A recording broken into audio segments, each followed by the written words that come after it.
Une actrice comme elle, ça n'existe pas. À 59 ans, Béatrice Dalle est une femme et une comédienne à part, qui se distingue par son parcours comme par sa gouaille et son côté cash très revendiqué. Mais il est arrivé, parfois, que certaines remarques la touchent plus profondément. Et une interview avec Serge Gainsbourg fait partie de ces moments qu'elle n'a toujours pas digérés. Dans l'épisode de 10% qui lui était consacré, on découvrait une Béatrice Dalle pudique, qui interdisait à un réalisateur de montrer son corps. Un épisode plus proche de la réalité qu'on ne le croit? En tout cas, l'actrice l'assume, à 59 ans, et malgré sa façon plutôt crue de s'exprimer, elle n'a jamais perdu sa pudeur. Et si rien n'est tabou avec elle, comme elle l'a confié à nos confrères de Gala cette semaine, certaines remarques l'ont beaucoup choquée. Notamment une, faite par Serge Gainsbourg alors qu'il enregistrait l'émission Lunettes Noires pour Nuit Blanche avec Thierry Ardisson. Une interview en 1989 qu'elle n'a toujours pas digérée.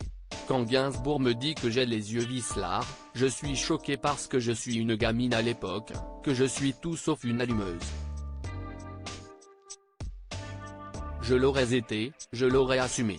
Toucher à l'intégrité physique ou morale de quelqu'un, ça, si est-il vraiment moche, estime-t-elle aujourd'hui avec sa franchise habituelle.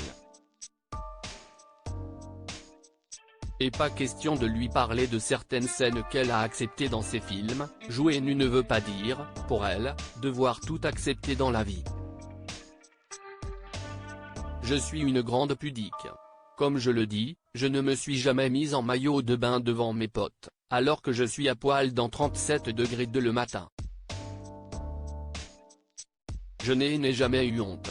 Cette nudité n'était pas gratuite, elle servait le rôle. Ma pudeur, elle est ailleurs, argumente-t-elle. Un passé difficile mais une femme solide, et si ce film l'a marquée à vie, à tel point qu'elle s'est rendue l'an dernier à l'enterrement du réalisateur Jean-Jacques Benet main dans la main avec son partenaire Jean-Hugues Anglade, si est aussi qu'il lui a permis d'échapper définitivement à sa famille très toxique. Abusée par son grand-père, elle n'y avait pas été crue. Quand avec ma cousine on s'est plaint de notre grand-père, on nous a traités de petites vicieuses. Ok les gars, bon ben autant se casser de cette famille. Ce que j'ai fait à 14 ans, se rappelle aujourd'hui l'ex-fiancé de Joe Star.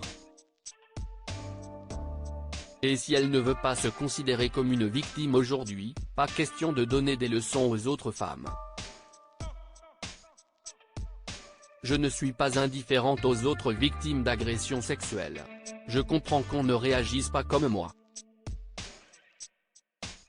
Je ne me pose pas en exemple. Mais si est comme ça, je suis solide, je reste entière. J'ai continué mon chemin et si est moi qui ai gagné, en fin de compte. Le bon Dieu m'a offert une belle vie, quand mon grand-père a été puni avec une vie de merde, conclut-elle. Une femme forte, et qui ne laissera rien passer.